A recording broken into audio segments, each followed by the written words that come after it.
Hey Waffle Gang, I do hope you're well. My name is Mark and today we're checking out some more Reddit stories, and if you do love a Reddit story, why not consider hitting that like, subscribe, maybe that notification bell too, and let's crack on with today's first story. Much love guys. Now today's first story comes from Business Overlord 2, who says, my 25 female, fiance 30 male, told me his business partner is a priority over me because of money. Sorry if this is long Reddit, but understanding my problem requires some background info. My fiance Nick and I have been together 3 years, engaged 1. I'm a grad student who's pretty broke and works odd jobs to pay for school and life. He's a mid-level executive pulling in 6 figures who works from home and has a ton of downtime and freedom. Recently, he created an app that allows him to produce these digital goods he can sell online. I can't provide more detail. He completely controls production and distribution of his goods, and the only cost is essentially maintaining the software. The stuff practically runs itself now at zero cost to him. There is huge demand for these goods in this small community online, and a few months ago Nick found someone there he could trust, Joe. Joe sells the goods for Nick, who doesn't like doing it, and takes 50% commission. The money is good enough that you could leave your day job doing it, although both haven't. Ever since he built the app, Nick has been trying to get me to sell these goods for him as well. He likes when I work from home so I can share his lifestyle with him, plus the money is better than a regular job. After a while I agreed and I started to sell. Initially Nick asked for 10% of what I made, which was cool. Then I noticed he started getting unhappy with how I was selling, but unreasonably so. He'd start an argument if I gave a customer a $2 discount for a $70 order. Apparently Joe was unhappy that I was selling on his turf and was bitching at Nick about it, and Nick was taking it out on me in turn. Keep in mind there are more than enough goods and customers for Nick to hire 5 to 6 more sellers on top of me and Joe. The arguments continue. Selling is becoming unbearable for me, and Joe's complaints are just unreasonable. But Nick keeps saying that I'm the one who has to accommodate Joe and fix things. Finally, I tell Nick that I feel like he prioritizes Joe over me, and he replied, "Oh yes, I get 50% of what he makes, so he's a more important seller than you. I have to prioritize him." That hurt my feelings, and of course I wanted the arguments to end, so I offered to give 50% of everything I sold to Nick as well, so that I could be treated equally as a salesperson. He agreed. Of course, Joe still wasn't happy. His complaints continued that I was stealing his customers and undercutting him. I wasn't. I came up with a fair solution of matching our prices, to which he agreed, but then he actively started undermining me as a seller. He would tell me he was selling something at $50. I'd follow suit, then I'd find out he was selling them at $20. That kind of shit. Anyway, I told Nick about this and he essentially told me the same thing as before. Joe was a priority, and he was tired of dealing with our drama. He also said that Joe was an established member of the community. He had a large footprint as a seller who's been doing it years before me, and he was irreplaceable. Joe finally came clean and told Nick that he was unhappy that I was selling at all. He doesn't want to take money out of his mouth and put into hers, and therefore he doesn't want to have any sort of sales system with me, even though it was his complaints that led to that. Nick thought his feelings were reasonable and started telling me that he didn't have to be my employer and that he owned the whole thing and he could shut it down at any time. He said he wanted both Joe and me to be happy and that I should work with him on finding a solution, ignoring that Joe said he wants me out and was obviously going to sabotage any solution again. I was so disgusted and tired of the whole thing that I quit selling yesterday. Joe is happy, Nick is happy that he doesn't have to deal with the drama anymore. But I'm resentful towards Nick. I don't know if I'm in the wrong. It is making me rethink our wedding. Edit, I'm mostly unhappy because Nick treated me poorly. He always took Joe's side and made Joe's problems my problems. He straight up told me I wasn't as important because I wasn't giving him as much money. And even when I gave him 50%, I still wasn't. Commenters were questioning OP. Someone said, is Joe okay with other people being hired that aren't you? If Joe is not okay with hiring more people, he could be hurting the business. And if this is just about you, then he is an ass. Either way, thus sounds bad. I'll quit working for your boyfriend anyway, in case all this goes sour. Opie says I did quit working for my fiance. Joe is unhappy with anyone else selling. This does hurt my fiance's bottom line, but obviously keeping Joe happy was more important than his bottom line. Mostly I'm upset because I'm his fiance. I was paying out the same amount as Joe, and Nick still treated me poorly. Commenter says you have a much bigger problem than you realize. Your fiance is treating you like an employee, not a fiance. I'm sorry for your pain. Nick/your fiance was a jerk and you have a right to be pissed. Opie says shit. Even if I wasn't his fiance and was just an employee, I'd be pissed. No employee would put up with being treated like that, especially if they're paying out the same amount of money. Commenter says in quotes, anyway, I told Nick about this and he essentially told me the same thing as before. Joe was a priority and he was tired of dealing with our drama. And then says, poor ignorant little Nick. What he calls drama, that he's tired of dealing with, is actually his job duties, that he's obligated to perform as a founder, owner, manager of the company. I sarcastically and condescendingly say, poor ignorant little Nick, because I'm pretty irritated upon reading your post. The dude is super wealthy from his inventions and job, owns his own app, hires 2 salespeople and doesn't even realize that he has to manage the salespeople. He hired Joe, then later he hired you and gave you part of Joe's territory. Maybe his business decision is that it's okay to split up territories, in which case he needs to tell Joe to shut the fuck up and get over it. The company is growing and sales reps will have to get along with other sales reps, or maybe he wants to give each sales rep their own exclusive territory, in which case he needs to spell that out clearly to both of you, so that you don't overlap with each other.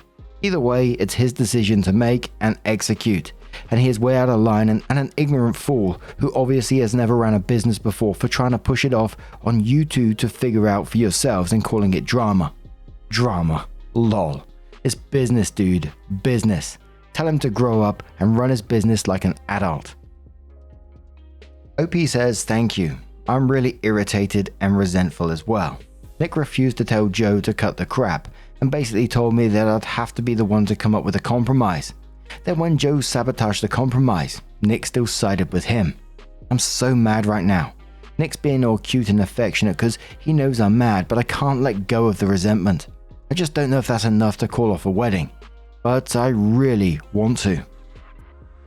And that commenter was absolutely spot on. It was a disaster waiting to happen from day one. Nick basically created a business, well, he didn't create a business structure as the problem. There was no territories, no clear sales guidelines, no conflict resolution process, just basically, hey, everyone go out there and sell, then figure it out afterwards.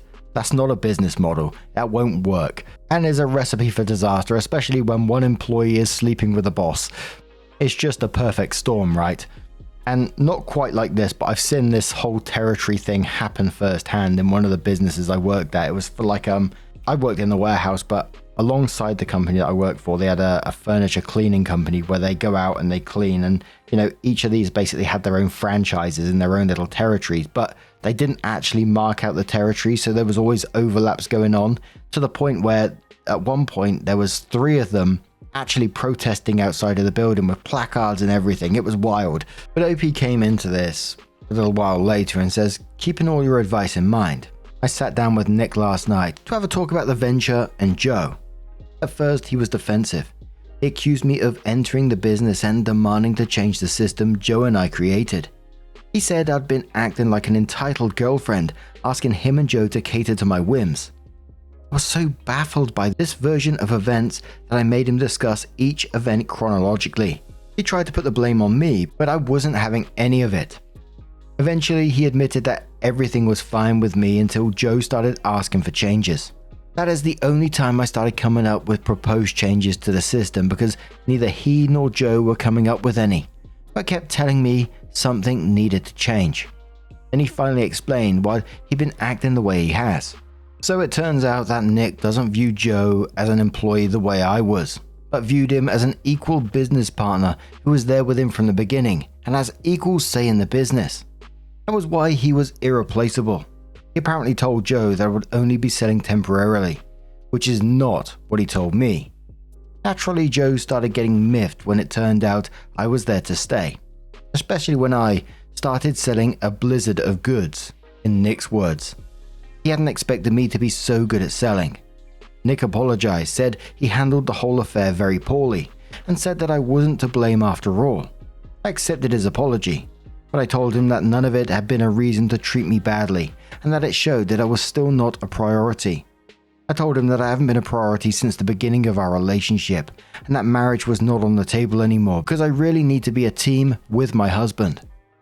He went quiet and then started talking about how he feels like he has to cater to me all the time, keep me entertained, and that my life revolves around him. I was really surprised by this because I led a normal life, schoolwork, etc., and detected a hint of contempt because I'm not entirely consumed by work like he is. After a bit of prodding, it turns out that Nick is one of those people who prefer living by themselves, having 30-hour coding marathons alone, than passing out for 15. Any kind of relationship where you see each other for more than 3 times a week is too much work for him, essentially. That isn't conducive to any relationship I want to have. And that hint of contempt really sealed the deal for me. He thinks I'm too high maintenance in attention and effort, and I think he's not meeting my minimum requirement for a boyfriend, let alone a fiance. We expressed these things to one another. I did mention the horseshit distribution of labor too. At the end of the discussion, I told him the wedding was on indefinite hold, and that we'd be living separately from now on. He seemed bummed out, but accepted it. I think he really feels that our relationship can work that way. He seemed pretty damn chipper this morning. I know I need to leave him immediately. The problem is that we have a 2-month-long international trip coming up in a week that I cannot cancel. So I want to make that as painless as possible. This trip has been 10 years in the making and entails family members I haven't seen in a long time. After that, I'll move out and let him know it's over. Edits on why the trip is necessary. This is actually a very involved trip into a couple of continents. We have a shared apartment in Europe that we were planning on emptying and ending the lease on. We're both needed for that. The second leg of the trip is to my native country, and he's not needed for that. However, he's already paid thousands of dollars in non-refundable airfare for it, and has been excited for months about it. So I'm not about to yank that out from under him. Our relationship may be ending, but I don't hate him. Honestly, he knows what me moving out means. He's a smart guy. I've always made clear that living together and getting married is important to me, so he knows. He's also someone who avoids unpleasant conversations like the plague, so it won't be awkward. This trip is making the best of things, I suppose.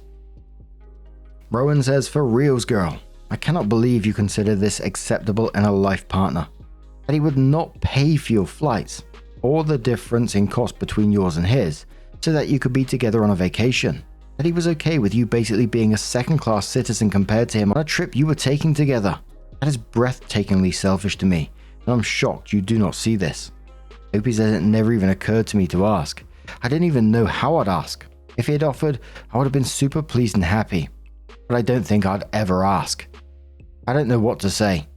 He only does this on pricey international flights and vacations. For cheap local trips we usually fly together, and he covers my tickets, especially if I'm going to keep him company for work and it's not a fun place to go. Also, he stays at hotels far beyond my price point. I don't pay for those, he covers them entirely. He also usually completely covers car rentals. But at the same time, he'd get those things regardless of whether I'm there or not, so I don't know. On how OP would describe their relationship, OP says, interestingly enough, we mesh really well as living partners, and there are very few annoyances. We're comfortable with approximately the same amount of mess. We have similar entertainment habits, we don't do anything weird that drives the other up the wall. Our eating and sleeping habits are pretty much identically weird. It's just my actual existence that's an annoyance. He just needs 4 days a week when I'm not there. Ain't gonna happen for me. On how OP will handle it with her family. OP says I'll introduce him as a fiance and say the wedding date isn't set yet, which it isn't. My overseas family won't care if they find out we broke up later. They're not that traditional or religious at all. Now, I don't blame OP one bit for coming to the conclusion of breaking up, but spending 2 months of international travel with someone you've realized that you're fundamentally incompatible with, that's going to be something. And I mean, at least she's figured this out before the wedding. Imagine discovering your husband thinks seeing you 4 times a week is clingy after you've signed those documents. Holy moly, what do you guys make of this situation? Let us know your thoughts down in the comments below, and let's move on to another story. And it seems we have another business-related story from the True Off My Chest subreddit from Transparent Voices, who says, "My boss just asked me not to wear my normal pants to work, and I've never been angrier. I wear normal pants to work. Our dress code is business casual, and I've gotten myself sized by a reputable tailor. All my slacks and chinos are from normal brands you might find at Macy's and are a normal/relaxed fit. However, yesterday my boss called me into her office and told me I would no longer be able to wear the pants I normally wear to the office, but would have to wear something less revealing. Apparently my bulge is inappropriate for the workplace. I have a normally sized penis. I actually fucking measured it to make sure I wasn't crazy, and I'm pretty close to the US average. Would a woman with large breasts be told she can't wear anything but baggy clothes? Will she be told by her boss that she must wear nothing but restrictive sports bras to work? I doubt it. Especially in my workplace where women 2 seats down from me wear far more provocative clothing than my damn slacks." I asked her, "What should I wear instead? These are my size." And she said just go buy something looser or get a bigger size. I'm not rebuying my entire collection of work pants. Go ahead and report me to HR. Let's see them try and fire me for having too much dick. Edit, to clarify, I'm aware that women have been told to cover up quite a bit in the workplace. I'm not dismissing that, just highlighting the very visible double standard of bodily expression in my own workplace. Top commenter said to OP, "I'd be concerned that someone stared at my crotch enough to notice that." OP says, "I am too. I'm in a long-term relationship and planning to propose early next year, so I can't afford financial or emotional turbulence right now." She didn't say who exactly brought this concern to her, so as far as I know, it could have been anyone in the office. Martin says, "This is sexual harassment full stop. You need to talk to HR. If they do nothing, talk to a lawyer." Opie says, "I will, but I want to go once I have her demands in writing. My case will be much stronger." It's Amber says, "Email her a quick, 'Hi, I just wanted to recap what was said in our previous conversation regarding my dress. You stated, and I quote, that the bulge is too big, and requested that I buy looser, baggier pants, as mine are too tight. Is that correct? I want to be sure we're on the same page here. I'm also requesting a current copy of our dress code to prevent these issues in the future. I enjoy our workplace atmosphere, and I want to be sure I'm committed and performing in a way that maintains the standard. Thank you. Watch it disappear." OP comes in with an update and says, "I made a post a bit back about the insane demand from my boss. Essentially, she told me that my pants were too revealing and that they showed my bulge. They do not. She then told me that I needed to replace my work pants. If you want to read my original post, you can find it here." Shared the link, and then says, "To recap, what advice I got from my original thread. Here it is. One said, go talk to HR. Another said, never talk to HR. One said, go talk to a lawyer. Another said, a lawyer will waste your time. One said, your pants are fine. Someone said, you need new pants. Another said, she wants to bang you. And another said, she hates you. After dwelling a bit on my options, I settled for a middle-of-the-road approach. I contacted 2 well-known lawyers in my area and got a consultation from them about my situation. They both thought that while I was sexually harassed, the case wasn't bulletproof as there was little evidence and no pattern of abuse. They then also warned me about going to HR without any evidence, as it can cascade into me losing my job in unexpected ways. Fine. Since I needed evidence and a pattern of abuse, I first wanted to read up on what standards my company has set for managers when it comes to dealing with sexual harassment. I requested from our online learning catalog to take the sexual harassment and tough conversations courses that are normally required only for managers. In the tough conversations module, there was a scenario where a male supervisor needed to ask a female employee to correct their work outfit, as it did not meet the company's dress code. The module in plain English states that the supervisor is not to intervene and to refer the issue to HR. I assume that the inverse, female supervisor reprimanding a male's outfit, would follow the same standards. I then sent an email to my boss asking her to follow up on our previous conversation. I wrote, "To boss, I want to clarify some things regarding our previous conversation. Please confirm whether or not my understanding of your statement is correct. My pants violated our dress code by being too tight and revealing my bulge. The issue pertains to all my pants, not a specific subset of my wardrobe. This is a requirement from management and not a request. Please get back to me. Sincerely, OP. It took over a full workday, but the response I got was, to OP, yes, I did tell you to fix your wardrobe. This is not a request. Boss. I immediately replied, to boss. If management is demanding that I replace such a large amount of work clothing, it must be done at the expense of company name. Please let me know if this is possible, as we'll have to work something else out if it isn't. Sincerely, OP. And a response later was, to OP, this can be done, but I must be with you to supervise your shopping. Check my schedule for my availability. OP continues, good lord. Suddenly the she wants to bang you theory seemed less crazy. I backed up the emails to a personal account and sent everything to HR.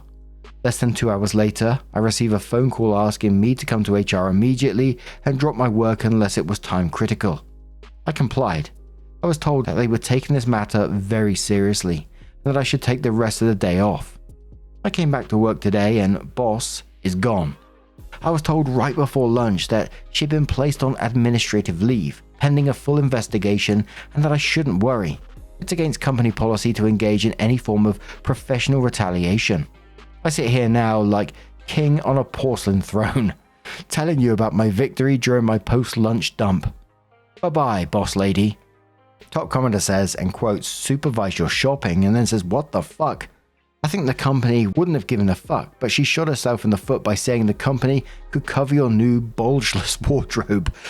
Coyote says, yeah, which basically means you'll try on the new pants and I will stare at your crotch to make sure I can't see your wiener. And it says, yeah, bye-bye lady. Commenter says, got it dead on.